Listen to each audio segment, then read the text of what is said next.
Welcome to year 2 of the Funding Love podcast. I'm Mallory Elrod. And I'm Caitlin Duckworth. We are two adoptive moms that seek to love, support, and elevate all corners of the adoption triad, including adopted families, adoptees, and birth parents. We do that through honest conversation with both expert and everyday voices about all things adoption and more, all while running our nonprofit, Funding Love. We create post-adoption experiences that strengthen bonds, build community, and restore people. We are Funding Love, the podcast. Welcome back to the Funding Love podcast. This is your co-host, Kate. We are on episode 97, and we are starting a new 3-part series called Adoption is ... So often we hear statements like adoption is love, adoption is hard, adoption is beautiful, and they can bring up all kinds of thoughts and emotions. So for the next few weeks, Mal and I are going to talk about 3 adoption is statements that we hear and feel the most. We're going to kick off the series today with adoption is messy. And, we kind of have a lot to say about that. So I hope you all enjoy. Take a listen. And welcome back to episode 97 of the Funding Love podcast.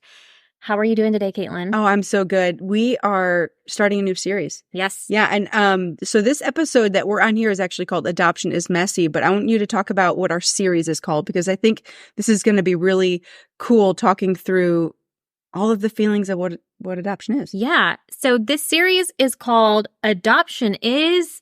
Adoption is blank, and fill it in. That's right. I think that if you are on any type of social media platform, whether it's Instagram or Facebook or TikTok, you see that people use these hashtags on their posts about adoption, and everybody uses a different one that kind of applies to their story. But a lot of times they're taken as like a blanket statement. So like adoption is love, adoption is loss, adoption is trauma, adoption is messy.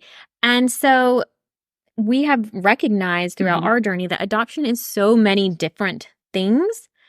And it's different for every different person and every different story. Right. Because there is we like adoption is love, we say can mean something really hard to somebody else. There's no love here. Or adoption is messy, and you'd be like, it's not messy, it's good. But I do think, like you're saying, it has different meanings to different people, but that doesn't mean it's not true for somebody. Correct. So like I don't like the idea of when people say we should remove that from what the adoption is, because it's true for somebody, right? And if it's true for me, it's maybe not true for you, but I do think it's worth talking about. I agree. All of these words. I feel like so many of these statements can be just like electrically charged. Yeah. To where when you put that hashtag out there, you're going to have 50% of your audience be like, me too. And the other are going to be like, you should never say that. Well, this right there is 100% why adoption is messy. Right. Like what you just said. Like all of that, because it is so charged and so heavy, electrifying to some people. But yeah, so we're going to talk today about adoption is messy. We say that a lot on this podcast. And so we're like, let's talk about why adoption is messy. Let's address it. Yeah, why is it messy for us? Why do we feel, from our point of views and from being in this world now for a little bit, why adoption is messy? It could mean something different to somebody else, but we're going to kind of talk through some things that we feel about this word. Right. So, yeah, I'm just going to say adoption is messy because it's not neat. No. It's not orderly. It's not consistent. There's nothing about it that is straightforward. Right. Written in a book. It's never going to be the same for anybody.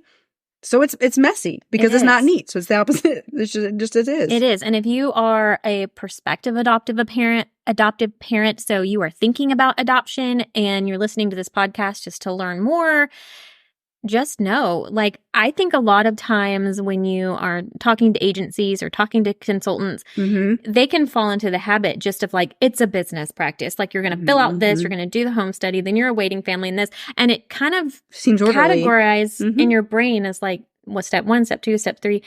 And it's just not like that. Like, there's elements of it that are, sure, the paperwork is going to be, step 1, step 2, step 3, but adoption as a whole just does not work that way. No, that's actually a good point, because I have a friend from high school. I haven't seen her in years, but she reached out to me and she said, "Hey, we're thinking about adoption, and I'd love to talk to you about your experience because it looks like it was smooth for you." She did not listen to the podcast, did she? Well, you just laughed. No, because that's what it looks like on social media, and that's what it feels like. You're like, oh, they wanted to adopt, and then they adopted two beautiful girls. Yeah, like, here's the post. Here Congratulations. And I texted her. I was like, can I have a phone call with you? Because over text, this is going to be a little bit like, yes, the story is the way that it should be. And we're very happy the way that this all is. We're blessed, but it wasn't smooth and it wasn't simple and not to scare you, but so that's exactly right. It does come across as orderly. And I don't want to scare anybody away either. It's just, you got to have expectations that it won't be A, B, C, D, E, F, G. Correct. Right. Correct. There's going to be some turns there. And although we're not birth parents, right. I know that even for a woman that is an expectant mom that goes to an agency, they probably present the plan very similarly. Oh, no problem. Just pick out the profile that you like. Go through counseling and then you pick a family and then here you go. Correct. Go to the hospital. Yeah. Correct. Even we heard last week from Athani about how when she was going through her process on the front end, like, oh, no big deal if it's a transracial adoption. Just pick any family you want and then this will happen and then that'll happen. And how it took her a while to work through that. And it was in relationship with other birth moms that she was like, wait a minute. Yeah. I should have given this more time. I should have thought more about that. Or it really did impact me in a certain way. And I let them kind of tell me how I feel. Right. So even for a birth mom, I feel like it's not orderly. There's not a standard procedure. Like it's all messy. It's all very messy. It is messy. So like that, just to have a simple, I guess, definition around it. That's why it is messy, because it's not neat. But like when you talk to when we're talking about like the heaviness of it and the feelings of it, there's so much messiness there too, though. Yes. Like when you start going through like even like infancy of your new child that you bring home, like the conflicting feelings that you have there.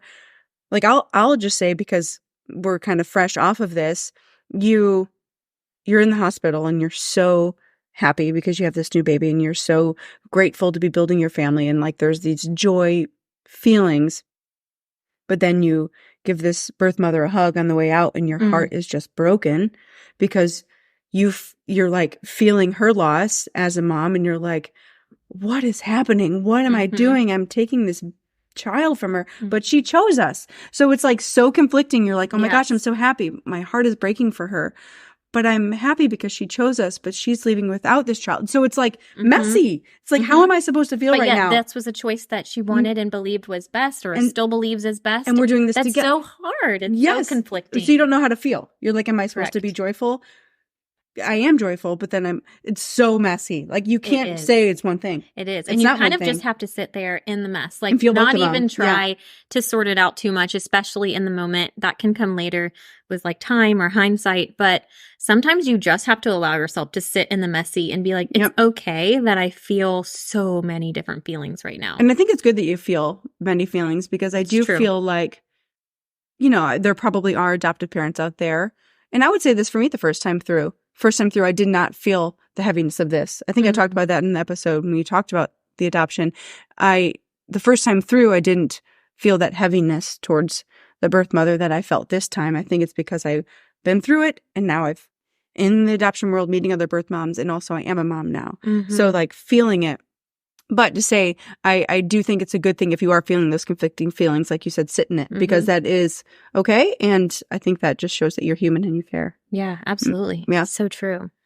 So another reason I feel like adoption is messy, and this is going to kind of be me being vulnerable. Okay, do it. But I'm assuming that there's people out there that feel the same way as me, especially other adoptive parents. Being in an open adoption, and I know not every adoption is open, so this is more specific to open adoption, but maybe not. I'll get there. It is folding in that birth story, folding in birth mom, birth family, like running everything about my son's life through, whether it was losing a tooth or his first haircut or his birthdays, running through the filter of like, how can I share this with her? It's so amazing that I get to do that. And every time I do, and I get, to talk to her and hear her reaction and how much it means to her, I feel so much joy and I'm so thankful, and I want to continue doing that. Yep. But then I'm not going to lie, in my like human fleshly side sometimes when his birthday is coming up and it's right after Christmas. And you have so much going on. So much is going on. It's so busy. And then I'm like, oh, his birthday's coming up. Oh, I need to reach out to his birth mom and see if she wants to join in, what she's doing, what her schedule's like. What does he want to do? Does he want to hang out this place It's a layer. this year. It's another yeah, layer. it's like another layer of something I have to think about. And I'm not going to lie, in my like most human moments, sometimes I'm like, I just wish I could just parent my kid and like throw like a little birthday party and be done with it. Yep. And like not have to worry about that extra layer of folding in the other side of his story. But then you feel guilty. You feel that way. Then I feel guilty that Yeah. I even had that thought. Because you love her and you're glad love she's in her. our life. I know. And it's we so, always walk away from every time we spend time with her, every time I text with her or message and her. it fills Mason up. Yeah. Yes, it's Mhm. great. But then, you know, it's just something else I have to think about and plan and be intentional with. And sometimes you're just like, I don't have the energy to be intentional. I just want to live my life. Keep Yeah. living that life, girlie. Yeah. Because, I mean, it is true because adoption is a part of the story. It is not it's not your whole life. So you have other things in life going on. And so when this layer is in there, you're like, ooh, it takes effort. Right. And that's why it can be messy because it feel messy because you want to do it, but you're so busy and I wish I didn't have to, but I want to. It's all of Right. those. It's very messy. Both and, yeah. And the reason why I say it's not maybe just specific to open adoption is because I can imagine if you adopted from another country internationally and maybe you don't have a relationship with birth family, but you are trying to still fold in cultural differences or ethnicity differences, or even talking to Mithani last week about transracial adoption, like being intentional with the community you choose. And sometimes you're just like, I just want to go to church because I like this church, not because I'm trying to think about all the layers. And I think that's just our selfish, like human side. Mm-hmm. I think it's natural. But I think it's okay for us to say, like, sometimes that's hard and it feels messy because I just want to do what we do as a family and what we've always done.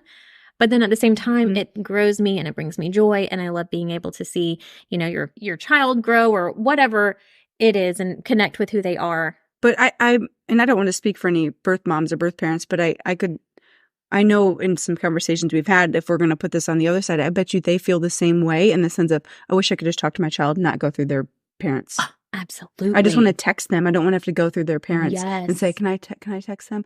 So it's both sides, I think, of like, oh, there's this layer that we have to like. Yeah. When can I just have a relationship with my kid that's not about the adoptive family and how they feel? And what they do. And especially how when you get into those teen years. Like I know we had Brittany on the podcast and she talked about reconnecting with her teen daughter and like being respectful of when she reaches out and looking forward to those years when, you know, as an adult can choose to reach out and spend time with who they want to spend time with, whether it's a friend or a family. At night as they fall asleep, text each other. Yeah. So it is funny how it's on every side. And I bet adoptees feel the same way. I wish I could just be with my birth family. I wish that, you know, I could just text my birth mom. But then also being like, I love my adopted family. This is where I feel like I belong here. I don't want to feel like I have to go to my... So I think it's both. Right. Like, I mean, there's just like... That's why it's messy. Because it's not just like, oh, hey, adopt a baby. Ooh, happily ever after. Nothing. Never has that existed. No. Yes, happily ever after in the sense of there's so much love for your child, but not happily ever after. It's simple. In any sort of life. Yeah. No. And this is why if we're talking to prospective adoptive parents who really want to do this, go in knowing that just go in knowing that. I don't ever want to deter somebody from it because I think adoption is beautiful and I'm so grateful for it. It's how we grew our family and I would never change our story. But I just would preface, like, it's not for the faint of heart. It is not. No, it's not. It is simply not for everybody. And I'm not saying that to like tout myself up. I'm so much stronger. This is where we feel like how the Lord wanted us to grow our family, just to be honest with you. But I just want people to enter it cautiously. Yeah. How about that? And educated.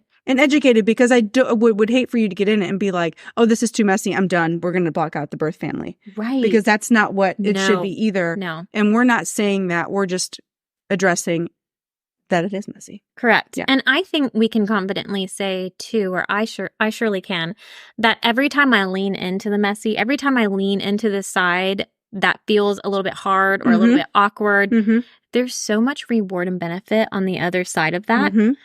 There's so much benefit to building a relationship with his birth mom. There's so much benefit for me and for him and his future. And even in those moments where I do wish it could be easier or simpler or more cut and dry or more orderly, more neat, every time I lean into the messy and allow myself to feel that, I feel like it comes out better in the end. Oh my gosh, yes. It makes me a better person too. I can say that our older daughter, I've had some uncomfortable texting conversations with her birth mom. Nothing angry, nothing upsetting, but uncomfortable and vulnerable. And something that I was like, ooh, this is not like, I don't like the feeling of these words that are going back and forth.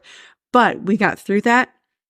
And our conversations are so much better now. I think it's like there's a wall every time those hard things are said, a wall that comes down and the layers that are like being chipped away. And I feel like it's easier. Yes. And we're bonded more. So you're right. Lean into the messy. Yes. And it is rewarding. And I think that your story then brings up another point we wanted to make about adoption is messy, is this dance between adoptive parent and birth family, like adopted family, birth family. Yes. It is such a weird dance because I feel like we're all feeling the same thing. And we've talked about this with birth moms on our trips. Yes. About how every time we get together, we will feel, I would feel nervous about like, is she going to think I'm doing a good job? Is she going to like the outfit that he picked up? That he picked out? Is his hair nice enough? Or is she gonna like that he listens to this song or watches that TV show? And if he says something, does she think that that's like rude? Right. Or like all like his manners, his what behaviors. if he pitches a fit, because he's a toddler or a child and it looks on me like I'm a bad parent, all of these things. But then come to find out the birth mom's thinking the same thing. Oh my goodness, is she going to think that I'm dressed well enough? Do I look presentable? Do I look like, am I going to say the wrong thing and offend her? Am I going to hug him too long and she's going to think that I want him back? All of these things like spinning around both of our heads when really we just love each other and we love our kid and we just want him to be happy. Yeah. To both of us all but together. We have these silent fears dancing also around. Like I know I've had texting conversations with her, with my daughter's birth mom of like, I would love to get together. I'm sorry if it's like, I don't want to be too much. And she's like, oh no, you're never too much. I never want to text you because I don't want to be too much. So it's like this thing of like, and you're like, just text me. And she's like, just text me. So it is this like dance and it's confusing. Yes. Yeah. And that's just part of it. And I think that will, for my daughter's story, I think you're farther along than I am. I think the older she gets, the more that breaks down too. Absolutely. Because your relationship is growing as your child gets older. It does. And I think that's the beauty of adoption and open adoption, is that you have nothing but time. So if you are in the beginning of an open adoption and it doesn't feel comfortable or right or what you thought, give it time. Yes. Give it time because all relationships take time. And then they change because your child gets older and they have an opinion. And they grow and yes. Yep. Yeah. Yeah, it's true. And so, we've talked about like birth families and adoptive parent side of things, but like, what about the adoptee's point of view here as far as if you were to say adoption is messy? We're not adoptees, so we can't really say. Right. How would you define, how would you talk about that? I definitely think that adoption feels messy for many of them, at least many of the stories that we have heard. I don't even mean messy in a negative way, kind of we said in the beginning. But we've had 2 recent episodes with 2 adult adoptees sharing their story and just that balance of, do I want to know about my birth family or do I not? Do I have a relationship with my birth family? How do I love my birth family and then help my adopted family know that it doesn't change the way I feel and love them? And I think it's also that delicate dance for them as well. Yep. No, yeah. And also, I'm happy with my family. I don't want to search. So that feeling of like, am I bad? Am I a bad child for not wanting to search for my biological family?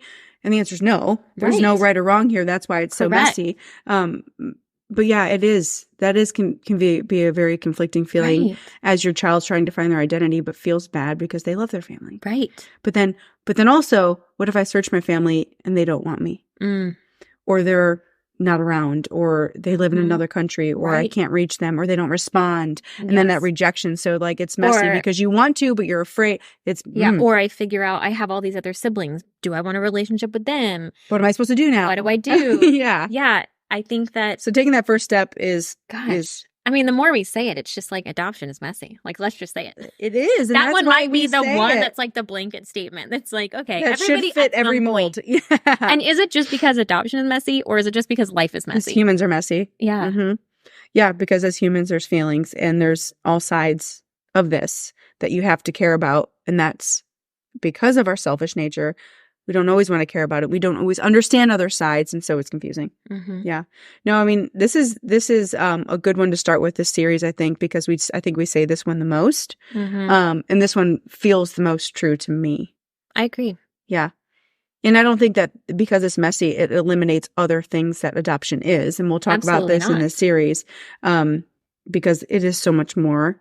Like I said earlier, it's beautiful. My family is beautiful because of adoption. Mm-hmm. But it's messy. But it's messy. But it's messy. Yes. Oh gosh. Yeah. But this is going to be a good series. And I'm hopeful that our listeners, that you guys feel that way too. Those listeners who aren't even in the adoption community, I think more than anything to understand the adoption community, right, and adoptees and everything. But yeah. Yes. And can I also give a shout out, please, to all of those that listen to this podcast? Please. And we went to an event last night for our husband's work. And I had multiple people come up to me and some say, hey, I've listened to the podcast, and they're not in the adoption community. So if that is you, if you are a consistent listener of ours, or maybe this is the first episode that you've listened to, but you're not in the adoption community, I want to give a shout out to you and say thank you for listening, because this community is, as we've said before, one of the most unseen, underserved community of people, because from the outside world, those that are not connected to adoption don't see what the big deal is.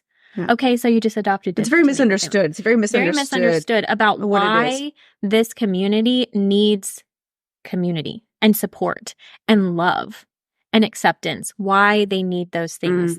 So the fact that you're listening and educating yourself on something that you're not even a part of is a really big deal, and we really appreciate you. Oh, yeah. Absolutely. This was fun. This was a fun episode. Yeah, we have 2 more in this series, so I hope y'all continue to listen. So before we wrap up, Mal, we always do a fun little, since this is the Funding Love podcast, I'm going to ask you, in life, what are you loving right now? What am I loving right now? Right now, I am loving being in Florida. I know I've said that we've had like the back and forth between Florida and Georgia, and right now, January, it is freezing cold in our Georgia home right now. Everybody, all of our Georgia friends, they are saying how cold it is. Well, just so you know, it's freezing here right now. I woke up to like 55 in Florida. 55 is freezing in Florida. No, I'm talking about 30 degrees, 20 degrees, and it's cloudy every day, just like the perpetually gray sky. And right now we are sitting in my Florida home with the sunshine streaming in through the window. You might hear a dog barking outside. But it is truly beautiful. And I have to say, the sunshine just gives me life. So I'm thankful for this winter to be here in Florida. That's a good one. That's awesome. What are you loving right now? Well, right now, if I could be just real literal, I'm loving my second cup of coffee that I have in my hand right now. But also what I'm loving is Mallory and I are actually recording this podcast together. We didn't say that, but we usually are like in 2 different places. But because we're in Florida, cheers. Cheers. Listen to our clink. Yes. We are sipping our coffees. We are sipping our coffees together. So I'm grateful for the second cup of coffee sitting by my friend recording this podcast. I am too. Yeah. So grateful. That's what I'm loving right now. And we got 2 more. So let's do it. Yes. Let's just keep this going. And thank you, listeners, for tuning in to this episode of the Funding Love Podcast. We'll see y'all next week. Thank you for listening to this week's episode of the Funding Love Podcast. We are a crowd-funded nonprofit, which means that people like you can help make a lasting impact in the lives of adoptive families and birth moms. At Funding Love, we create post-adoption experiences that strengthen bonds, build community, and restore people. And when you partner with us, whether that is giving online, signing up to become a monthly donor, or simply buying merchandise from our shop, you are funding love.